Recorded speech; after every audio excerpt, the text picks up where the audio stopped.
Hello，大家好，我係晴晴，歡迎你哋嚟到個 channel。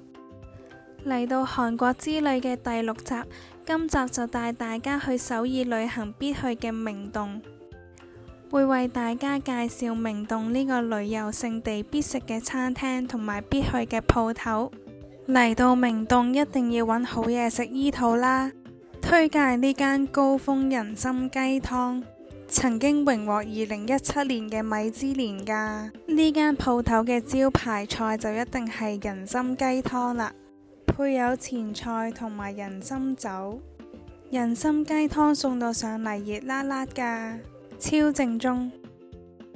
第二間喺明洞必食嘅餐廳就係呢一間主打食雞湯麵同埋一隻雞嘅餐廳。呢間嘅雞湯麵超大碗啊，有成半隻雞同埋韓式嘅刀削麵，另外仲有超大韓式餃子。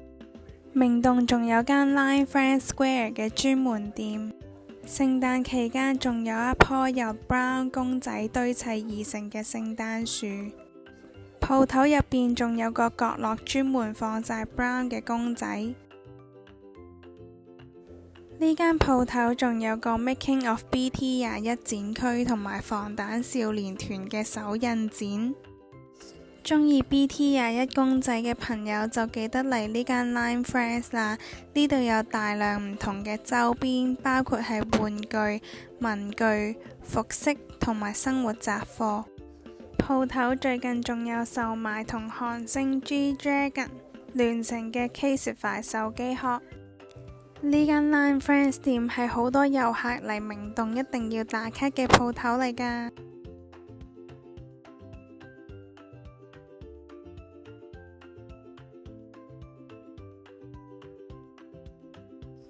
喺明洞想行文創店或者雜貨鋪，就一定要嚟呢間 Butter。呢間 Butter 主打賣可愛嘅公仔、掛件、文具、家居用品。Butter 有自家旗下嘅 IP 公仔，另外亦都會有好多其他公仔嘅產品，例如人氣嘅 Chikawa 同埋 Loopy 等等。每年聖誕節 Butter 都會售賣好多聖誕裝飾品。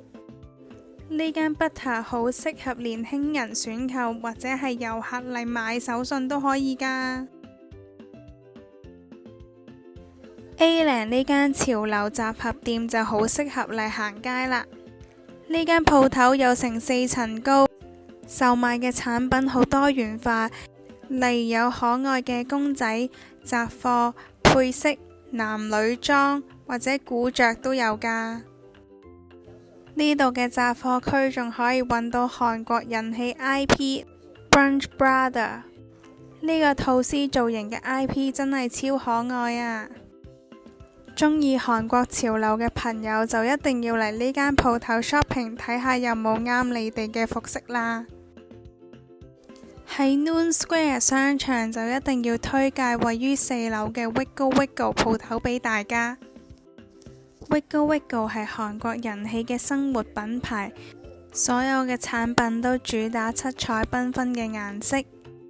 商品包括有家居雜貨、文創、服飾、公仔，現場仲可以即場退稅，超方便啊！中意影相嘅朋友就一定要嚟呢間 Wiggle Wiggle 打卡啦！呢度有超多嘅打卡位。呢間分店有個 Wiggle Beach 嘅主題場，以度假風為主題，打卡一流啊！呢度不時都會有唔少嘅優惠同埋活動，例如聖誕節寫好評就有 postcard 送。大家快啲嚟呢間 Wiggle Wiggle 行下啦！今集嘅分享就嚟到呢度，我哋下條片再見，拜拜！中意晴晴嘅影片就記得 subscribe 我嘅 YouTube channel 啦〜